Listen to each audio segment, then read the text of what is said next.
Hi everyone, I'm Harley D, and today I'm going to be showing you how I made the bass from my track called Enter the Dragon, which is coming out this Friday on CruCast. And it sounds a little bit like this.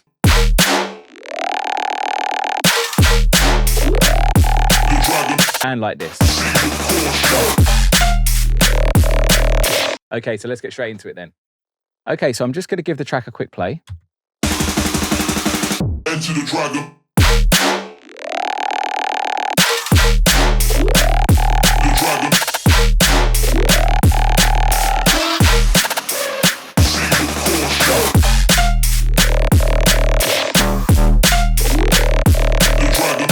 So yeah, that's the track, and the basses we're going to be going over today are the sort of like extended long mid bass ones that are being laid up with a sub.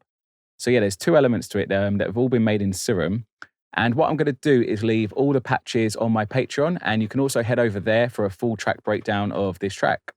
But yeah, what we're going to be doing is starting off with the mid bass. So let me just give that a quick play on its own here. So yeah, that's going to be laid up with the sub. So we'll start off with this mid bass, how that's being made. We'll look at the processing as well. What I would do is take that off the channel because all it is really doing is sort of like low cuts and a little bit of EQ. There's no real any distortion or anything that's being put on the channel. So it's just a little bit of limiting in EQ. So I'll take that off, and I'll also take it out the bus so you can hear what it sounds like completely out of Serum. Because there is a little bit of bus processing on it, but it's once again, it's just a bit of like a clip-in, EQ, etc. So I'll take that off and give you a play of what it sounds like straight out of Serum. So it's pretty much the same. And obviously that gets laid up with this sub up here, which is just a sine wave with a little bit of distortion on, which we'll have a look after. So yeah, let's get into the first mid-bass patch then. And like I said, this preset I'll leave on my Patreon for all my members, so you can head over there and grab that. But yeah, follow along and we'll show you how it's made. So to start off with, what you're going to want to do here is just get the default wave that comes up with Serum when you open it up. It should look like a sort of like a sawtooth wave, I believe. So yeah, starting with oscillate array, what I did is just opened up this and took out the subharmonic bin 1. So I've just completely removed that, and you'll end up with that sort of shape when you do that. And then I'm going to send that through to a filter called Add Bass. So what I'll do quickly though is turn off the processing on the Serum patch, so you can hear what it sounds like coming out of Serum without that. So most of this sound is being made through that filter, the Add Bass filter. If I take that off now and you just hear the oscillator array on its own, so you can see the tones being created from that resonant boost on the Add Bass filter. So if you go on here, go to miscellaneous, you can choose the Add Bass filter there. So yeah, let's have a look at the notes quickly. The note I've got here is D sharp 2. So I'm making this sound in D sharp. And I've pitched the octave down by 1 on oscillate array. So that's actually going down to like D sharp 1. And yeah, let's have a look. So obviously no unison here. The wavetail position doesn't need to be messed around with. I've got the level set to 5 there. So if I just click 75%, random phase has been turned off.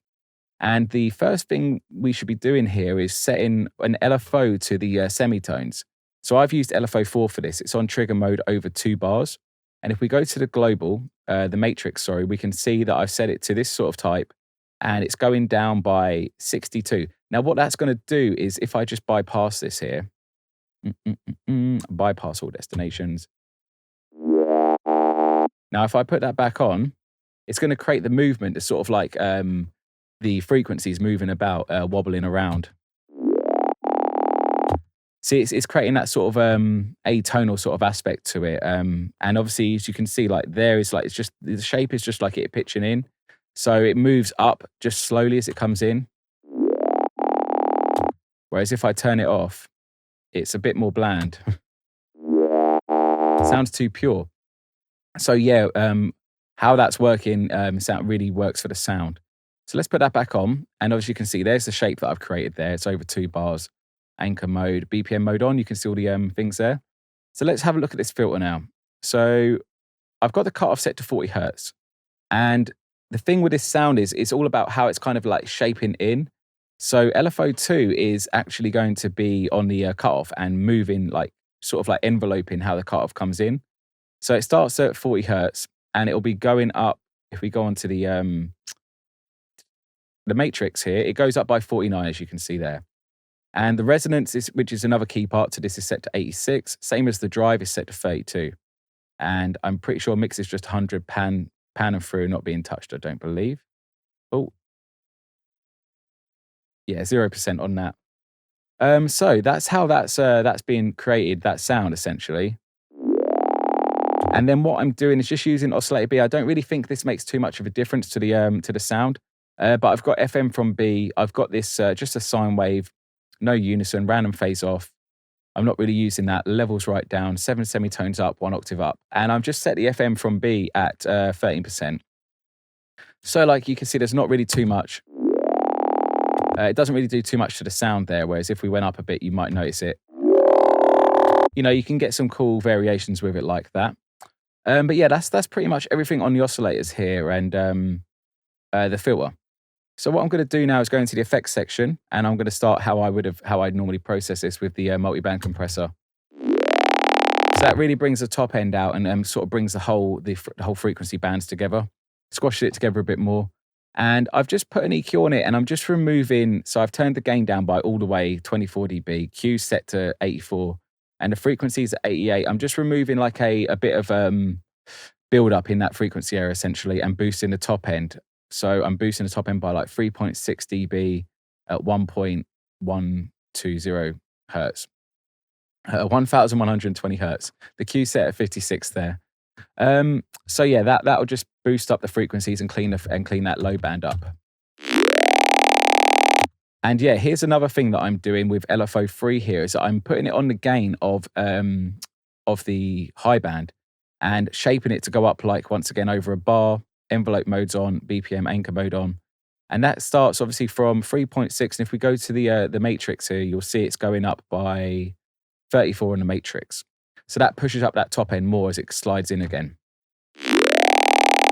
And then the key thing in this effects section, we'll put the distortion on next, just the hard clip here.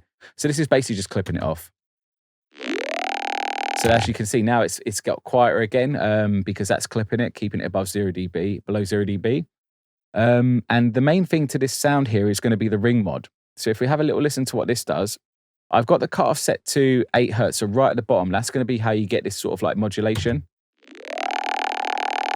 So if we go to LFO4 here, I've also got that going up to on the cutoff from 0. So this shape is moving that cutoff go up. So it's sliding it into that modulation. And if we go to the matrix, it's going up by only by 20. So that's how we're going to be making the sound sort of like move a bit more with this ring mod. The resonance is set at 14, the drive's at 22. So that's at 20, and that's how we're getting that sort of croaky nature to the sound. I don't know how I just messed it up though. There we go, put it back to 8. Yeah. So you can see there's a fine tune there to how you get it to sort of like break up in and out. So yeah, that's how the sound's being made. Okay, so let's have a look at how that layers up with the sub, and then we'll have a look at the variation. So with the sub bass, the sub comes in first, and then this note comes in a little bit later. So just like a quarter of a bar later, essentially. Just so it's got that initial warmth, and then it sort of like lags in. And yeah, with the sub, what I've done is just got a sine wave and added those frequencies in here. So bin 1, bin 3, bin 6, bin 7. And essentially LFO1 shapes the attack of it. So it's just to get rid of any pop at the start, I think there was. And if we go here, there's just a little bit of tube distortion, 25, 100%, and then a little bit of compression as well. Really short amount of compression. As you can see, the threshold's at 18.3, 4.1. Attacks at 90 and releases at 90, and the gain's pushed up by 8 dB essentially. And yeah, just one more thing to note here. What I've done is I've used LFO2 to basically modulate the master tune. So help pitch it in a bit. So if you go to here and set LFO2 as your source, you can go to your destination and set the master tune on the destination there. And I've just got it up by 16, and that's the sort of shape it's got on envelope mode over like a quarter note, just to have a short like pitch in of the sub. And then it glides down really quick, but it just gives a bit more movement so the sub's gliding in. And then that mid bass sort of comes in after the fact that the sub's glided in. So it all becomes like one coherent sort of movement. And it just creates more interest to the sound. It flows a bit better this way.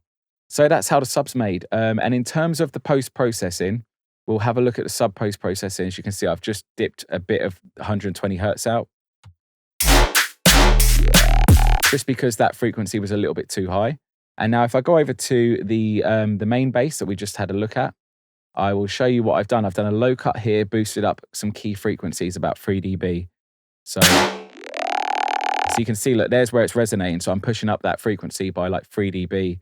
And I'm boosting a little bit at the top end by 2.6 dB as well. And then I'm going to be using a limiter to push this signal up by 5 dB. So it's going to get a bit louder. So now we're pushing the signal back into, pushing it into the track again with all the drums.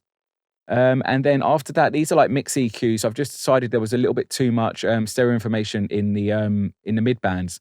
So I've taken a bit of that out, like 3 dB from 200 hertz to 800 hertz, and pushed up the mid band in the mids by in the mono channel essentially by 700 hertz by about a dB. So these are really small movements, which these are more mixed things that to help me blend the signal with my drums. And I think there'll be one more here just in case that limiter created a bit of bump in the low end. And I just decided later on that resonance was a bit too much again, so I've dipped it by a couple dB. And in terms of the bus processing, where the variation, which we'll be going into as well, I'm just going to quickly show you that. Just once again, it's another low cut. It's just to be safe, there's a high cut there for any extreme high frequencies. I'm then using this shaper box to sort of like sidechain it to the kick and snare, but I've only put the mix to 32%, so it's not going to be actually ducking all the way. It just gives this a little bit of duck to that mid bass. And then I'm running it into a clipper, so this is just going to be stopping it going above 0 dB. I'm not really pushing any drive into this or any gain into this. And then I'm using Soothe, just around the 2K region, 3K region. So this is really subtle. It's just going to be suppressing some frequencies essentially. So if I play it, so you know where those resonances were, it's just kind of like dynamically taking them down a little bit, probably by like 1 dB. So it's really just softening it up, cleaning it up a little bit. And finally, once again, just another low cut, high cut, just to be safe in case the clipper added any sort of bumps there. And that's pretty much all the processing. So what I'm going to do now is just show you how that variation is made. Okay, so let's have a look at the variation then. So this variation is just literally being done with the cutoff on the filter. But like I showed you, there's different ways you can make these variations, and I'll go over a couple in the Patreon video. But yeah, for this case, the only thing that I've done differently to the original version is the if we have a look at the LFO. So LFO 2 on the matrix for the filter cutoff is going up to 32. So if we just give that a quick play. Sorry, let's put it at 31.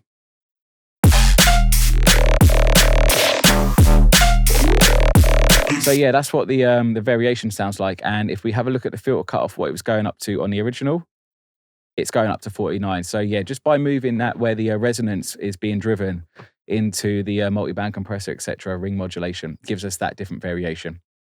Yeah, so that's pretty much everything I wanted to go over in this video. So this track is actually coming out Friday the 12th of July on my EP on CruCast called Enter the Dragon. And what I'm going to be doing is dropping a couple other videos from some of the other basses that I made from them tracks. So yeah, keep posted for those. And if you like the video, hit the like button. If you want to see more like this, subscribe.